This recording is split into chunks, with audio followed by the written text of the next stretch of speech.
Good evening, everyone, and welcome to today's special episode of Lanker at the Mic. We got two mics at the mic today because we are joined by Mike Hrynyshyn. Mike Hrynyshyn, Eagles fan, but also draft scout. He watches a lot of film on NCAA football, and I'm so happy you could join us today. How are you today, Mike? I'm doing great, man. I'm not gonna lie with you. Like we're saying off camera, a little bit tired, a little bit of a long day, but it's Eagles, it's Cowboys this week. I've been writing my weekly NFL predictions over at BlueChipScouting.com, so I've been very familiar having to follow this season. And I'll tell you, I'm a little bit like you. I got a little bit of that dark sense of humor in there. So with both the Eagles and the Cowboys games every week, there's been a lot. Actually, pretty much any of the NFC East games, there's been a lot of dark humor. I'm predicting myself to just be listening to Seether at the end of the Eagles game because I'm going to need it to get over the loss. And that's been basically the whole year. The NFC East is the most pathetic division I have ever seen in my life. In all sports. In all of sports. In of all of sports. all time, yeah. You watch the NFC East and you just get sad knowing that one of these teams is going to make the playoffs. And it is legitimately possible, mathematically possible, that 5 or 6 wins can win the division. Oh yeah, for sure. And by the way, Mike is one of my favorite Eagles fans because he tells it like it is. He's not one of those Carson Wentz is much better than Dak Prescott type of Eagles fans. So they're that's close. Why this year it has not been. Oh yeah, that's why honestly I love having Mike back on the show, and again we'll look forward to doing more in the future. By the way, if you are a listener watching, we'll also be available on Spotify and Apple Podcasts. So again, if you enjoy having special guests like Mike on the show, we just had my fellow teammate, former teammate Paulo De Souza on the show this past weekend from Oklahoma, and so if you enjoy our awesome guests on the show, subscribe to my channel, give a big thumbs up on this video, and let's get right into it. So just a couple of Cowboys news. A couple of Cowboys news from this week. We got Everson Griffin being traded for a conditional late round pick it was last night to Detroit. So the Cowboys, that I think will be a 6th round pick, could become a 5th round pick depending on performance, and I think if they make the playoffs or not. But I think it's sorry to interrupt. I think it's no worries. Playoffs and number of snaps. Exactly. Yeah. Whatever. There's always incentives there, but regardless, the Cowboys got a pick back for a free agent that they signed this offseason. That it's good when even if something like a signing like that doesn't work out, if you could get draft picks in return at the very least. Because if you look at on the other hand, Daryl Worley and Dontari Poe, they were just flat out released, and 99.999% of the time, if a team makes it clear that they're going to look to release or trade a player, they're going to release him. When they say that, if we're going to release so-and-so player, if we can't trade them, well, they're just going to release them because no GM will be stupid enough to give away resources to take on those players. Yeah, I think it's weird that it was Detroit that was the team, because I've been saying for weeks that Detroit is just, they are the epitome of 8-8 at best. It's Matt Patricia. He's not a good coach. I've ragged on him all year for just being, Matt Patricia. He's outstayed his welcome by about a year and a half. So I guess because they're at 3-3, they think that they're a contender right now, which they're not. But I mean, hey, if he ends up hitting and they reach a certain number of snaps, that becomes a 5th. That's an early 5th. That they'll probably be picking at 12 or 13 in that round. They're not going to be a playoff team.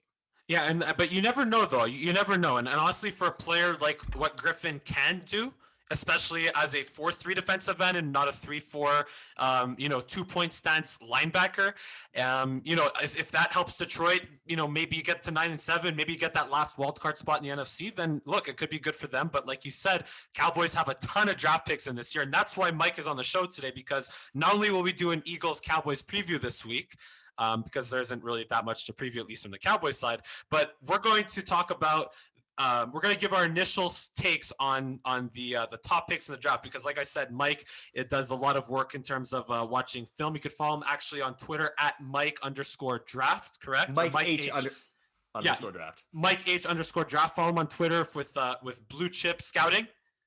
Yeah, Blue Chip Scouting. He has a podcast there as well, so I'll link that in the description below. So yeah, we're going to get into that towards the end. But let's start with the injury report. Obviously, the Cowboys, you can just say the whole team is, or half the roster is essentially there, but obviously on IR, we're not going to get too much into that. But in terms of players that are on the roster and, on the injury report right now, It starts with Andy Dalton. Andy Dalton, look, the Cowboys obviously lost Dak, and now Andy Dalton is, with that terribly ugly hit by John Bostic that not only did he not get he got ejected, but not only did he not get fined or suspended, but the Cowboys did nothing in response to that. So that was just nothing good about that. And Andy Dalton, again, still in concussion protocol, did not practice today. I don't know if he'll be good to go in the game on Sunday. Zach Martin, on the other hand, also concussion, but he was a full participant in practice this week. So that's a good sign. Also, Cheeto Wuzie, I think, practiced today, so he'll be possible to return in the game on Sunday. Xavier Woods, however, did not practice, and that's not injury related.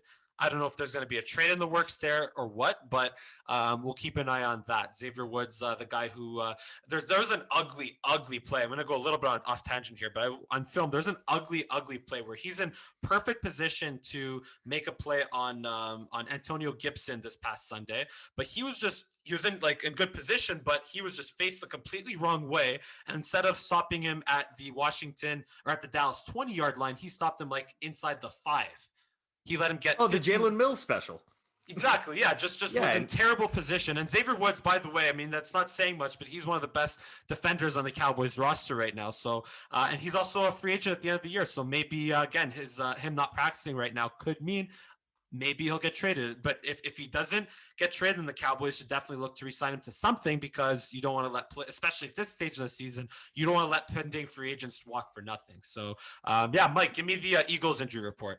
All right, so right now I'm taking a look at it. According to Ruben Frank from NBC Sports Philly, Malik Jackson is supposed to be potentially returning this week.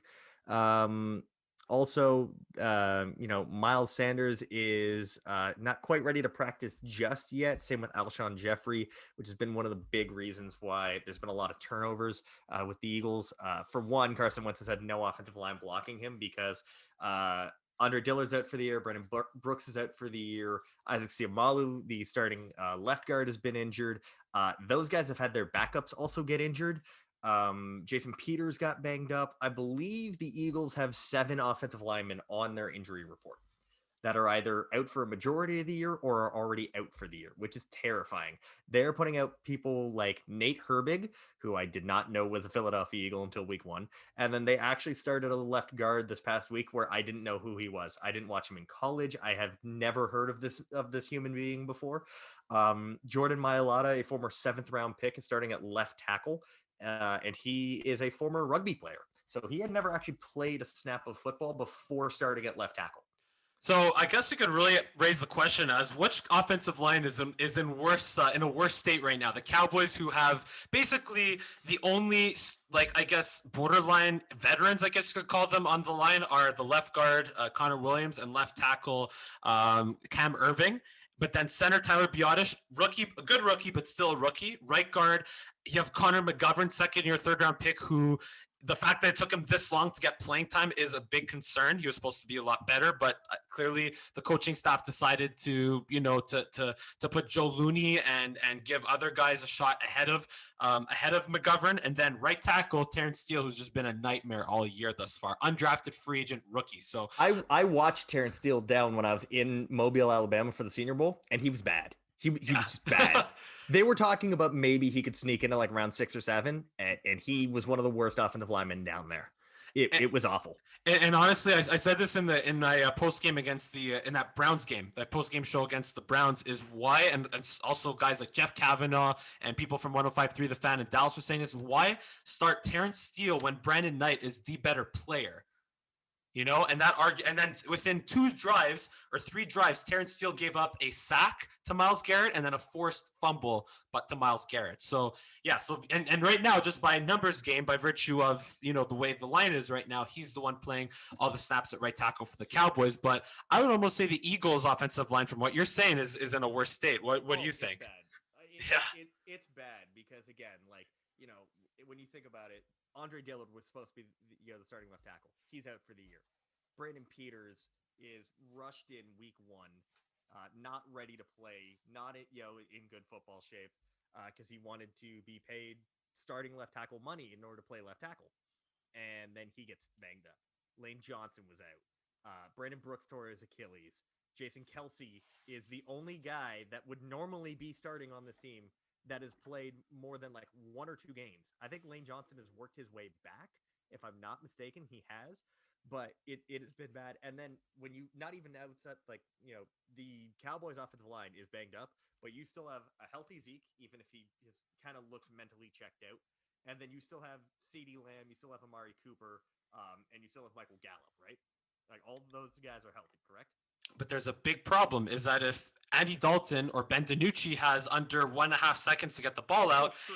and if the Cowboys are, I mean, I don't have a stat on this, but just like I think they have a combined maybe 38.6 yards gained on all screen pass attempts this year.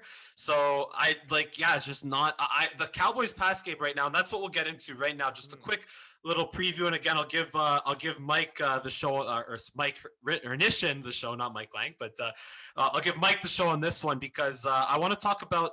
I usually get into details of different matchups, position groups, Cowboys offensive line versus Eagles defensive line, Cowboys receivers, secondary, et cetera, et cetera. But I think a lot of things favor the Eagles here. So I'm going to ask you, Mike. We'll narrow this down. What matchup do you think concerns you the most in this one from an Eagles standpoint?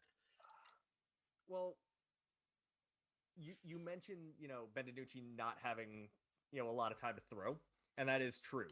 Because the Cowboys offensive line, the Eagles offensive line, we're approaching like Bengals offensive line levels of bad.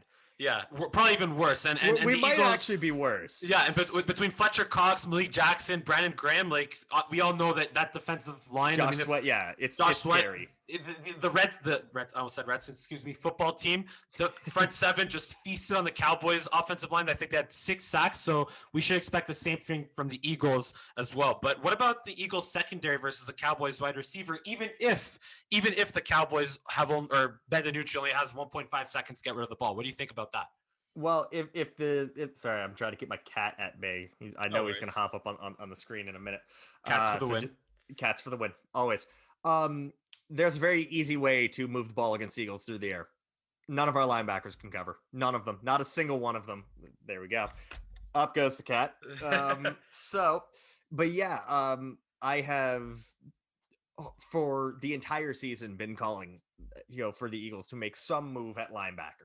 Because whether it's TJ Edwards, who was, I believe, a UDFA out of Wisconsin a couple years ago, someone I actually liked coming out in that draft, but he can't cover. He is a traditional 2-down thumper, and those guys are getting phased out of the league faster than you can imagine. And then there's Nate Geary. I don't know what incentive there is to keep Nate Geary as a starting linebacker, but he can't fill run holes and he can't cover. So he is basically a traffic cone out there, and teams target him. That is why 29-year-old Giovanni Bernard had a breakout game against the Eagles, because the Eagles just could not cover anyone that game. Chase Claypool was being matched up with Nate Geary in that Pittsburgh game. Mark Andrews was being matched up with Nate Geary. Like, these are not players that you want a converted safety from Nebraska that ran a 4.7 covering. It will not end well. So even if the Eagles corners have not been great this year, because it seems like everyone we've brought in has been a complete failure. They gave up on Sidney Jones and Rasul Douglas. Avonte Maddox has been up and down this year.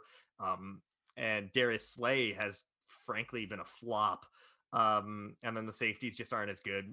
Sorely missing Malcolm Jenkins. That whole team, listen, the front four is dominant. The back seven is terrible. I wasn't even high on Davion Taylor, who was our 3rd-round pick coming out of Colorado this year. I had him as a UDFA because, I mean, he's green as grass. Why not give him a chance? He can't be worse than Nate Geary at this point. I think Nate Geary might be one of the bottom 5 linebackers according to PFF, and he's not getting off the field. So you're saying if the Cowboys can protect Ben DiNucci in this game, then the Cowboys might actually accidentally be able to move the ball offensively and put up points. Who is your tight end? Dalton Schultz. Yes. He will have a field day with Nate Geary. Don't be surprised if Dalton Schultz is like left out completely alone because Nate Geary, his change of direction, his cover skills are non-existent. They are just straight up non-existent. And you can follow most of Eagles Twitter. If you really want an unbiased Eagles opinion on Twitter, Ben Solak from the Draft Network is a classic unbiased Eagles fan who hates Nate Geary with an absolute passion, but does it in a very professional way. Ben is one of the most professional young men I've ever met. He's younger than both of us, Of course. also makes me jealous.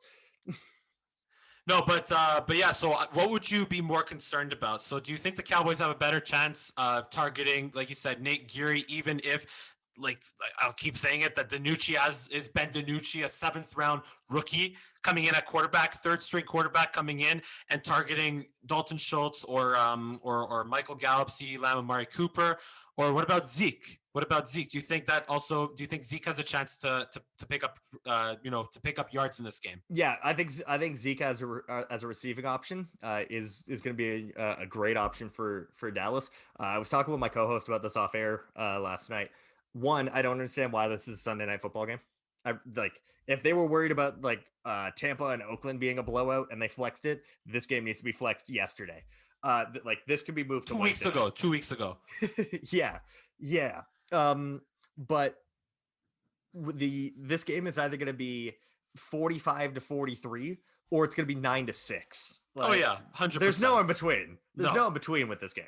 Absolutely not. So we've talked a lot about Cowboys offense versus Eagles defense. Let's flip the script a little bit here. Talk about the Eagles offense against the Cowboys defense. We all know how just brutally, like, if you think the Eagles defense is bad, like, I can't believe that for a second that the Eagles defense is any worse than the Cowboys. That being said, it's not. But the problem is the Eagles are so banged up because I didn't know who Travis Fulgham was until 3 weeks ago, and he's our leading receiver.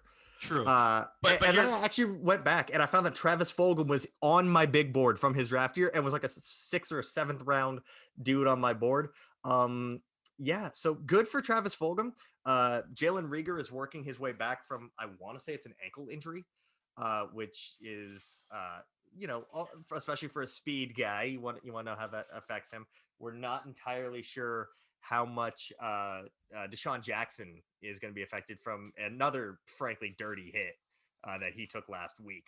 So you have to really wonder how much the Eagles are going to be able to move the ball. Because again, so wait, I have a game plan for you, Mike. I have your game plan for you. So here's what you do: you have Deshaun Jackson, or you have Jalen Reagor, or even Alshon Jeffrey, whoever you want. Just run a go route. Have Carson Wentz take like a 12-step drop for all you care, and just have him throw as far as he can, and hope for the best. And with this Cowboys defense, I would say over half the time, that's been a way that has worked half the time. So well, here's the thing: that would be great because like Alshon hasn't played this year. We're dealing with converted quarterback Greg Ward and Travis Fulgham as being the main pillars of the offense. JJ Arcega-Whiteside, our 2nd-round pick, who we picked over DK Metcalf. He has been an absolute disaster. The Eagles are accepting trade calls for him. No one's going to send anything other than a conditional 7 3 years from now for him. He's just dreadful. And then like guys like John Hightower, questionable hands. Quez Watkins, questionable hands. Is Miles Sanders going to be healthy in this one? He was a DNP, but they're hoping he's going to be available for this game. If not, Boston Scott. Yeah, so Boston Scott or Miles Sanders, they're going to have field days because, again, the Cowboys can't stop the run. They can't stop the deep pass. So, yeah. Like I said, this is either going to be 9-6 or 43-40. Like, oh, yeah. So let's just get right into our predictions right now. Just with Ben DiNucci playing in this one against Carson Wentz, like you said, it's gonna be ugly. We know it's gonna be ugly. Just the Cowboys, every single game, and in every single game that the Cowboys have played this year, they have started by turning the ball over one way or another in the first quarter, whether by fumble or by interception or by way of a safety or by way of the Cowboys will turn the ball over. It's just a question of how much. Yeah, so, same with the Eagles, though. So the Cowboys, yeah, but so it's honestly it could just be like we could just have both teams just keep turning the ball over, interception, strip fumble, interception, strip fumble. Who knows? So I think it's just gonna be an exchange. You know what? I'll make a bold prediction. This will be the first time that the Cowboys will not trail by more than 2 possessions at half this year. The Eagles will lead, but the Cowboys will not trail by more than 2 possessions. They will trail, but not by more than 2 possessions. So I think in this one, the Eagles will still come up top. They'll just realize that, hey, we're the Eagles. We have Carson Wentz and they have Ben DiNucci. So like, yeah, we'll just, we're not going to lose this one to the Cowboys the same way that they took care of business against the Giants. Yeah, the Giants, and they almost didn't. The Eagles almost didn't, but against, it ended on a Daniel Jones fumble, which there is you go, thing. as cinematic and poetic as you want, but as can be. But then same thing against the 49ers with Nick Mullins and CJ Beathard. Again, Ben DiNucci is not gonna be. The Eagles are gonna realize they're playing against Ben DiNucci, and they're just gonna come out on top by let's say by 10. By 10, okay. That's my prediction. So, I mean, I haven't written my weekly prediction, so, we're getting a little bit of a spoiler. That article will probably be out Thursday morning. We're recording this Wednesday night. I would not be surprised if both of these teams throw like 3 interceptions, because Carson Wentz, I mean, it's not really his fault that he's been throwing a lot of interceptions. He's had no time, and then his receivers suck because his receivers are depth guys or practice squad level guys at this point. But he's been missing a lot of throws, though, no? Yeah, no, he has been. And a lot of that is because Carson in the pocket under pressure has just not been good. And the reason for this, and I've mentioned this on my podcast, is that because Carson Wentz is a lot more of a dual threat because he is a more mobile quarterback than, say, a Jared Goff. The Eagles felt the need, that they didn't need to build offensive line depth. Whereas if you look at Jared Goff, that offensive line is one of the deepest in the league. They're very deep at offensive line because Jared Goff is a statue. I just think that if you want to protect your quarterback, like if you don't want your quarterback to get killed, whether it's Patrick Mahomes or Ben DiNucci or Carson Wentz or Dak Prescott, you need an offensive line. Offensive line. Duh. It's not hard. Yeah, it's not you would hard. think. But anyway, but then again, like both the Eagles and Cowboys offensive lines have been ravaged by injury anyway, and there's nothing you can really do to control that. I've gone back and forth on this one in my head since we agreed that we were going to talk about this one so many times that I would not be surprised if this ends up as another tie. That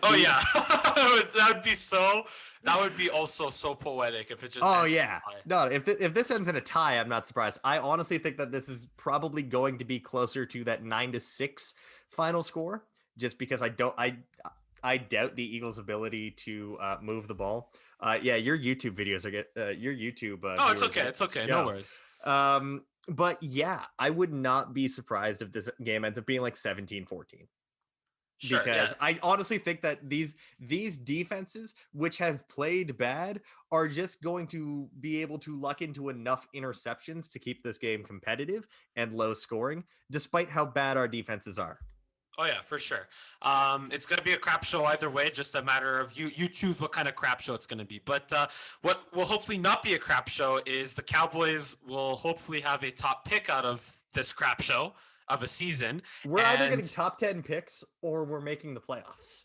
There's literally no in between, because if your 7-9 record or 6-10 or 5-11 record is good enough to win the division, you're picking 20 and you're getting blown out in the wild card weekend. So, but here's the thing. So I did just a little bit of initial studying on draft prospects so far.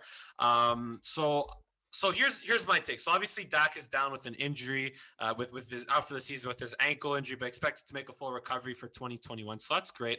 But I want you to give a quick word on Trevor Lawrence. Just a quick word on Trevor Lawrence. We obviously the consensus is that unless you have a Patrick Mahomes or Lamar Jackson, you take Trevor Lawrence. But just explain why that is.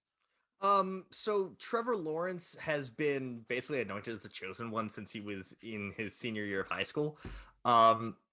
We're talking about the cleanest quarterback prospect we've seen since Andrew Luck. Actually, or just is that because I feel like draft experts almost say that every year, sort of. No. You know? So we've been hearing or too often at least, but Go on. Yeah, like we do hear that too often. Like if Joe Burrow, who is as of now, I mean, I've been doing this since 2014, and until last year, Teddy Bridgewater was the highest graded quarterback I've ever done. All right, higher than Sam Darnold, higher than Lamar Jackson, higher than Baker Mayfield, and anyone. He was overtaken by Joe Burrow. Joe Burrow is going to be overtaken by Trevor Lawrence. Like you can already put it, like I can put in ink on on my big board that player one overall come April, May, whenever the draft is Trevor Lawrence because he's got all the intangibles. He's got all of the traits, if you want to say, like, we talk about Daniel Jones being a top 10 pick because of traits, because, As a leader, you're saying. Hmm? When you say intangibles, Like you're talking about leadership. athletic and leadership. So like Okay. Daniel Jones was a smart player, decent enough athlete, 6'5", 230. Trevor Lawrence, 6'6", probably around 220, 225. He had a kind of up and down sophomore year because he really was trying to just, take that next step forward. And this year, if you watch Clemson on a Saturday, he's out there challenging himself. Like he's just like, okay, well, there's like half a yard of separation in there. I'm gonna fit it right in that spot.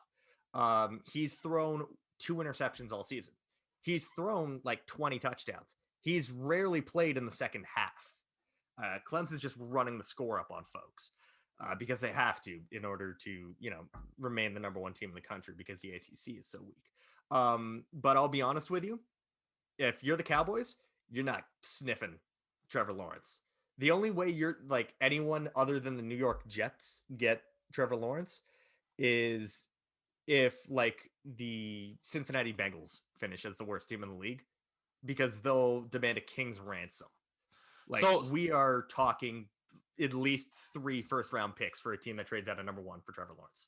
Oh yeah, but that's what I want to ask. So I just want again I want to just get a quick word on why he's like this coveted top prospect since Andrew Luck type of guy. You're talking 6'6", 225, not quite like Patrick Mahomes like level cannon of an arm, probably in that like Carson Wentz type territory in terms of arm strength, but he can also pull the ball down on his own read. He'll probably be in that 4.7 range. Mm-hmm. Short accuracy, insane. Deep accuracy, insane. Like hits every throw. He's out there playing basically just like he's challenging himself on the field. But here's what I do want to ask you though. So obviously, yeah, the Cowboys will take a miracle for the Cowboys to be that bad, or for the Jets to be that good to win 3 games and be worse or be better than the Cowboys and also Texans, Vikings, Falcons, et cetera, et cetera. The Texans don't have the Texans don't. Oh yeah, of course, pick. Miami. Of course, I have to keep reminding myself that. Yeah. Thank so God. If Miami gets that pick, yes, then they'll trade out. Yeah, so yeah, just honestly feels for all Houston Texans fans, but not really because there's that in-state rivalry with the Cowboys. So whatever. But I really want to ask your opinion on this, just straight up: Justin Fields or Dak Prescott? They're so similar in a lot of ways because Justin Fields. I mean, Fields dropped I think 20 pounds over the offseason. He went to a more plant-based diet, and you saw. I don't know if you watched the Ohio State game this past week, but he went 20-21. And again, like, we talk about traditionally quarterbacks, that are reading the defense, first read, second read, third read. His deep ball on the post, he just right out of the snap, 5-step drop, 1.5 seconds, right in stride, on that post route. That's generally your third read on that type of play. So confidence and quick release. Yeah, confidence, quick release, probably again 4.5, 4.6 speed, 6'3", 220. I've got Justin Fields in terms of like a comp. He's a bit of a Dak Prescott, kind of that like, for older school, we want to connect that back to the Eagles, Donovan McNabb type, type comp where they're mobile, but they don't need to rely on it. And not Oklahoma State, Ohio State uses him as a primary rusher as well because he just is that damn good. Personally, with Dak's ankle, I would the contract. You're dealing with someone that's coming off of an injury and is probably going to be looking at $38, $39, $40 million a year. I would go with with the more sure thing, the less risky thing, to go with a Justin Fields at number 2 overall, number 3 overall, depending on how he goes. I honestly think that the quarterbacks this year could go 1, 2, 3. So let me get this straight. So you're Mhm. telling me that Justin Fields would be the safer option Yes, over signing Dak Prescott? because you have 5 years of already set in stone money because of the way the NFL draft, the draft money The goes, picks, yeah, the or the picks go. contracts, yeah. Yeah, because of of how the rookie contracts go, there's not a lot of wiggle room. So I mean, guys will work a few things out for like performance bonuses Of but course. like base salary is pretty much already set in stone. And Dak's going to be 28, which is not old for a quarterback, but that's 28. He's going to be looking for 5 years, and we've seen guys. I mean, Kirk Cousins is 33 years old. Guys are starting to hit that wall a little bit earlier. And let's I say wouldn't call it a wall. I just think sometimes it's like Kirk Cousins just not the best it's quarterback. Kirk Cousins being Kirk Cousins. But again, like you look at that, like, Matt Ryan is like 34, 35 years old, and you're paying him $36 million a year. Whereas if you're, you know, someone like a Justin Fields, 5 years from now, he's only going to be 25 years old. And then you're paying him 20, 25 with the 5th year option. So yeah, so my take is basically like you said, the quarterbacks likely go 1, 2, maybe 3. Who's the other guy? I remember Trey Lance from Trey North Lance. Dakota Yes, State. gotcha. Like I knew Kind of a right Deshaun Watson type guy. for sure. That's So how good this quarterback class is. When your top guys oh are yeah, comparison wise, Andrew Luck, Dak Prescott, Deshaun Watson. yeah. So to be very clear, I love Dak. I love Dak, and he like just as a football player, as a person, as a man, as a Same. leader, as a face of the franchise, and you're saying that also as an Eagles fan.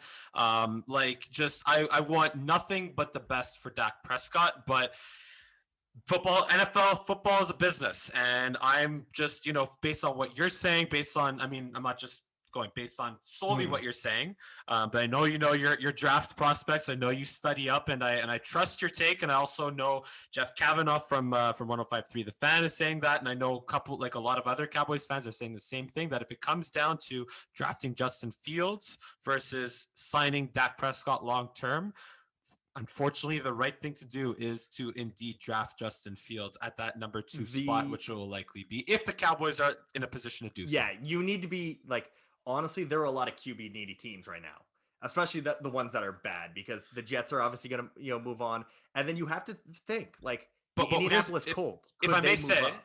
if Mhm. I may say though, I mean, I think, and that's actually a perfect team right there to for this scenarios, because you're not just going to let Dak walk. You're obviously Mm-mm. going to try to trade him for something, and Dak.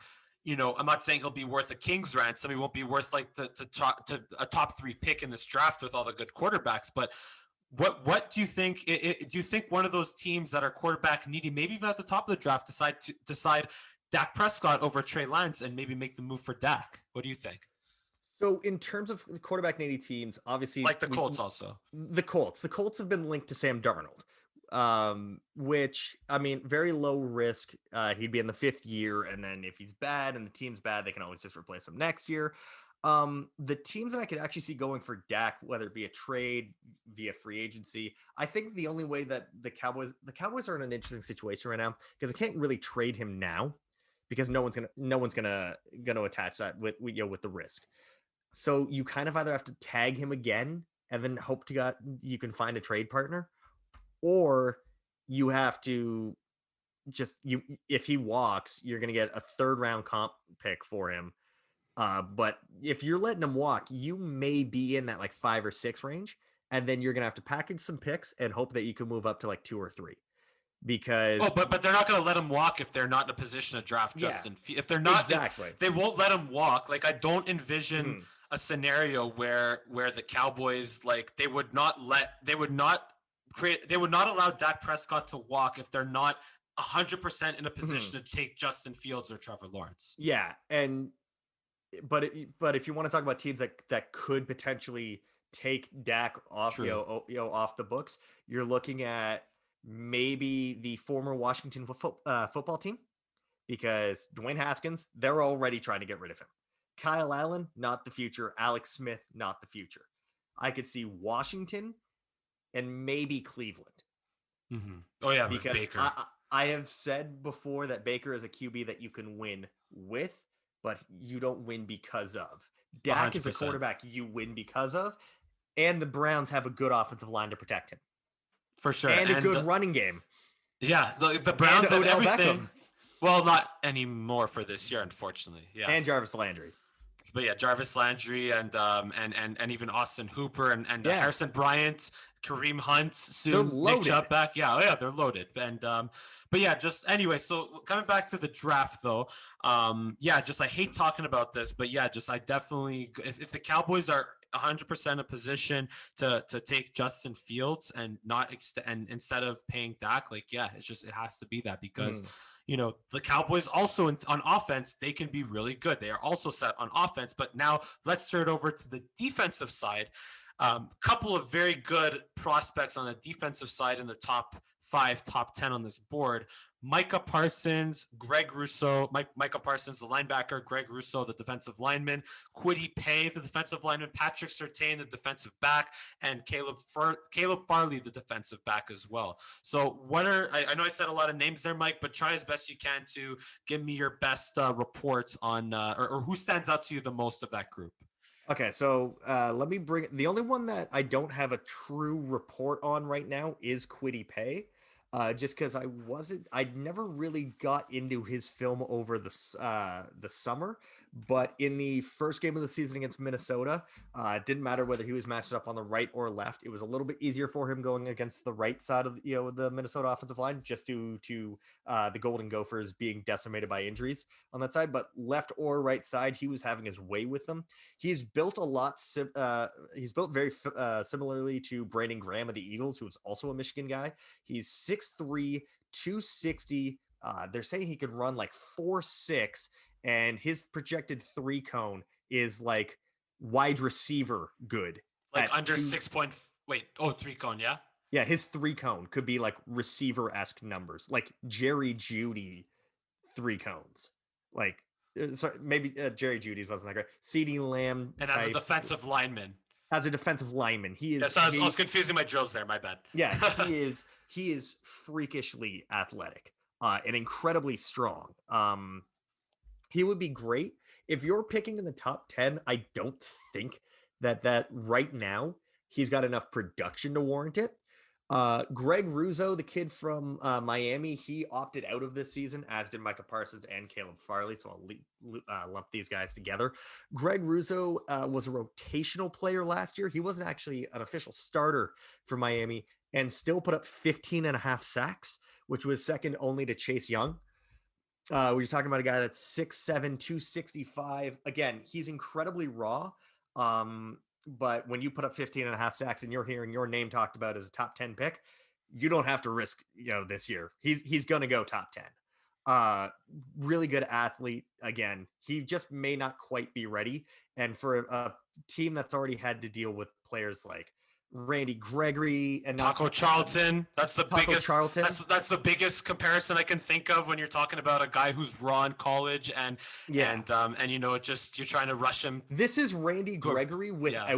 without the off the field issues. Okay, but Randy Gregory was still really good in college, though. No, yeah, no. Randy Gregory fell because of off field. Randy Yes, Gregory was of projected course. to go like top 10, top 15 that year. But what about Micah Parsons though? I want to talk a little bit because I think Micah Parsons has been a name that's been most often linked to the Cowboys, especially with the struggling play of Jalen Smith and the That's been one that inconsistent health. surprises me a lot because Yeah. Jalen Smith is tied with Roquan Smith for my highest graded linebacker I've ever had. And I think the injury he had at Notre Dame kind of ruined a lot of his confidence. He was in that like Miles Jack, like he and Miles Jack were neck and neck. I had him just ahead of Miles Jack without factoring the injury. If you take the injury into account, it becomes Roquan Smith. That's my highest grade. Haven't really good on that one either. But Micah Parsons, you're talking about someone that's like 6'3", 6'4", 245. Can drop in coverage. Really great at stopping the run. Penn State really struggled against Indiana without having Micah Parsons there because, again, he's opted out for the draft. But he can also rush the passer. He had 6 sacks last year. So he adds a lot more than some of these traditional linebackers have given. So he's not quite like a Devin White or a Devin Bush where they're like the sideline to sideline guy. He's more of a do it all type guy. But he's what Anthony Barr was in college and has been for the Vikings, but like a souped up Anthony Barr. So of the five guys I just mentioned there, so Micah Parsons, Greg Rousseau, like you said, you don't know so much about Kwity Paye, so maybe let's say four guys. So Micah Mhm. Parsons, Greg Rousseau, Patrick Surtain. I heard a lot of good things about him out of Alabama, and Caleb Farley. Which of those four do you think is your number one, is your best rated defensive prospect in this draft? Best rated? Right now, I'm taking a look at my board. Micah Parsons out of the guys that you mentioned. So Parsons is third overall. Rousseau is six. Caleb Farley is seven, and Patrick Surtain is at 12. Do you have a defensive Um, prospect ahead of Parsons? I do not have a defensive prospect ahead of Parsons because Okay, ahead of him I have Trevor Lawrence and Penei Sewell, the offensive tackle from Oregon. gotcha. Um, Parsons is probably the least like the one I would pick that high the least, or I'd want my team to pick that high. I love Micah Parsons. He's definitely going to smash, my grading scale and be the highest at the position. One, we've seen teams shy away from taking linebackers early. Two, you already have Leighton Vander Esch in that defense, which while pairing the two of them up is fantastic, it's a lot of early selection on a position that you can get later in the draft. Linebackers are the defensive running backs. You can Or get free them later in the agency. draft. Yeah. Where you can get them later in the draft and you don't have to pay that type of capital for. If I'm picking that early, I need a corner. Especially I either need an edge or I need a corner. The Cowboys kind of need both right now, They need but everything. they need everything. Let's be honest. They need everything to put beside Leighton Vander Esch. I would be looking more at a corner, and I don't think there's a more technically proficient corner than Patrick Surtain. NFL bloodlines, 6'1", about a buck 95, great ball skills. His dad was a former All Pro with the Dolphins. He's been an impact player for the Tide since he was a true freshman. Caleb Farley opted out this year. It was a personal decision because his mom is more susceptible to the coronavirus. So he wanted to stay home and look after that. And I absolutely respect that. It was something we talked about the last time I was on. I would want the guy that has a lot, more film. This is a year where film is going to matter a lot more. And I think that guys that have less film, Caleb Farley's, only got a year and a half of film. Greg Rousseau's only got 1 year. I would want to go with the guy that has 3 years of dominant film. And I think that I would right now give the edge to actually my lowest rated of the four of them with Patrick Surtain. I think that Yeah, he can actually transform that whole unit. and he would join. Was he? Did he play He did. Trayvon Diggs at Alabama? Yeah, he did. Yeah, Right. he outplayed Trayvon Diggs as Well, when Diggs was a senior and Surtain was a sophomore. so that would be a really good combo at corner for the Cowboys if that were the case. So Absolutely. Patrick Surtain, if the Cowboys don't have a shot at shaking Justin Fields, and if he's still on the board. So that's If our the prediction here. Cowboys were to make the playoffs and end up picking in that 20, then I would definitely go with the edge rushers because this has become a very deep edge class, like those pass rushers. So Russo was right now at the top, but I've been talking about it. We could see 4 or 5 sneak into the first round when 3 months ago we were talking about maybe 1 or 2. But the Cowboys won't make the playoffs They won't. because there's no way that Ben DiNucci or even Andy Dalton with no offensive line is going to do anything. Is like even in this bad NFC East, like yeah, I don't even want to think about the Cowboys making the playoffs. So that's why we're talking so much draft here. And my last Yeah, question here, we have a couple minutes left. So thank you so much again, Mike, for absolutely. joining the show today. But I look forward to doing multiple other draft shows with you and hopefully in the future. But here's right now the Cowboys. I want to talk about the Cowboys offensive tackle situation Mhm. because or just offensive line situation as a whole. I think the Cowboys are decently set at center with Biotish. Maybe worst case Joe Looney's injured right now, but they can maybe somehow bring him back. So but offensive tackle right now, you in theory you have Tyron Smith, you have Lyle Collins, two excellent offensive tackles, but but excuse me, Tyron Smith prone to miss at least 2 or 3 games last couple of years, and this year is out for the rest of the year with a neck injury. He has a lot of miles on him. I don't know how much more game he has left in him, and maybe who knows, he could even retire this offseason. So Tyron Smith, I'd love to think that he's going to be, and I love the guy. Awesome, one of the best offensive tackles in the league, and I'd like to think he'll be there next year, but I don't think that's a guarantee. And then Lyle Collins, also look, just I think he's in he's his due a prime right now. payday too. I think he's Yeah, due a no, payday. he's under contract actually. I think for a couple more years. But Lyle Collins is also just right now in his prime, establishes himself as one of the most underrated offensive tackles in the league. So, but again, with his hip injury this year, I don't know how well he'll bounce back. So, my question to you is there talk about a couple of offensive linemen that can play also guard and tackle and can be swing tackles that the Cowboys can target in, let's say, the second to fourth round. What do you think? Because I think, just if I may say, taking an offensive lineman in the first round is a risk, because if Lyle Collins and Tyron Smith are healthy, well, you just burnt a top 10 pick on a tackle that didn't even play a game for you. So that's the best or worst case scenario. But now, again, in terms of drafting insurance behind Tyron Smith and Lyle Collins, who are some offensive tackle slash guard players that would become available in the second to fourth round? All right, so when you take this is another very deep position in the draft. Like Penei Sewell, the offensive tackle from Oregon, there's no way that the Cowboys are going to be able to sniff him. We're talking like you know how I said the best quarterback since Luck is Trevor Lawrence. Penei Sewell is being talked about as the best offensive tackle since maybe Joe Thomas. Like he's that level of good. And even Like and even if the Cowboys do draft him somehow, that if Tyron and Lyle Collins are healthy, he ain't playing a game this year. You just no, wait. You just no, he would because they would move Lale Collins inside. They would move Lale But I don't Collins know to if guard. that'd be a great idea though, because Lyle Collins has been okay as a guard, but you want Lyle Collins playing. I don't.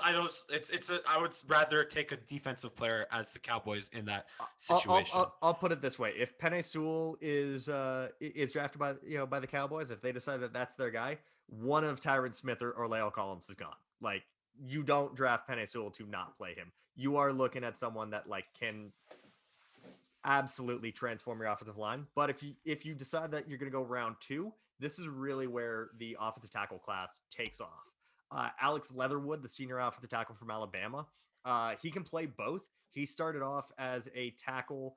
They moved him to guard as a sophomore.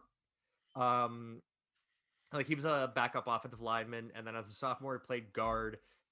Then they moved him back out to play left tackle last year. So if you're talking with Alabama with Tua, he was playing, not blindside protective because Jedrick Wills was the blindside for Tua. Alex Leatherwood would be able to play right tackle right away. But if those two are back, he's going to be able to slide in at right or left guard either way. Connor Williams has not really got great standing with that team from what I've heard.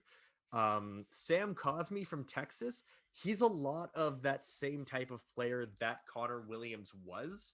So I doubt that they'd want to make that move again. Same school, similar player, similar mold. So I would take him right off the board. I don't think that that's a match for the Cowboys. Or Dylan move him Radin, down the board. Maybe not take him off the board, but move him yeah, down. Yeah. move him right down the board. Dylan Radins from North Dakota State. This is their left tackle protecting Trey Lance. Dylan Radins has had potential top 10 buzz. I see him a little bit more as like a late first, early second. One guy that whether it's tackle, guard, center, I'll give you two names that might be available at the top of the second round to play tackle, guard, or center. One is Christian Darrisaw from Virginia Tech. I've been on this guy since June. I was saying that he might find a way to sneak into that top 50. And now he's getting from Dane Brugler of The Athletic, Matt Miller of Bleacher Report, Daniel Jeremiah of NFL Network, potential first round buzz. So this is my guy. I've claimed him. This is my guy. Love the kid. Been able to talk to him. Fantastic leader. Doesn't make mistakes in pass protection at all. And in this year, he's added in the run game, instead of just being kind of a functional blocker, he's Mekhi Becton mauling people all over the field. It's been so fun to watch that transformation this year. or Rashawn Slater from Northwestern. He opted out this year.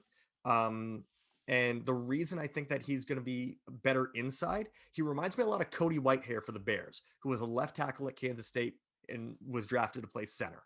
Rashawn Slater is listed at by ESPN at 6'4" and 300 pounds, which means he's realistically about 6'3" and 290. So that's not going to guard type of. That's guard or center. Yeah. I think his best position is on the interior. He stonewalled Chase Young, and Northwestern was one of the worst teams you could have watched last year. And he was by far their best player. He opted out this year. But when your big test is Chase Young and he does nothing against you, NFL teams have noticed. And he's going to be available in that top 50 spot. And I honestly think that you're looking at, you had Zach Martin, who was a decent college tackle that you moved and turned into an elite guard. I think that Rashawn Slater could be a good college tackle, move him to center, and he's an elite center. And then Tyler Biotish can move to left guard if need be as well. So you have a very versatile middle section of your offensive line. Yeah. Hey, look, honestly, Mike, I look forward to doing more shows like this just because I feel like we could just talk prospects all day and hopefully all day. Yeah, I mean, I don't know if the Eagles will be in a position to draft top 10. Unfortunately for you, fortunately for the Cowboys. But anyway, yeah, hopefully the Eagles have the shame of winning the NFC least and getting booted in the wild card round. But we'll stay tuned for that. Washington football team, my friend. Washington football. Yeah, it could be. Hey, it could be anyone. It literally could be anyone. But thank you so much again for joining the show today. Anytime, Mike. man. Again, you can follow Mike at Mike H_draft on Twitter. At Blue Chip Scout is one of his podcasts. Also at Big Shots Pod as well. I'll include that all in the description of this video below. But thank you again so much, Mike. And thanks for having me on, man. Of course, this has been a Cowboys-Eagles preview and draft show. First draft show of 2021, which came a lot earlier than season, baby. Came a lot earlier than we expected, but here it is. And yeah, thank you so much for watching, listening, and see you again next time. Take care.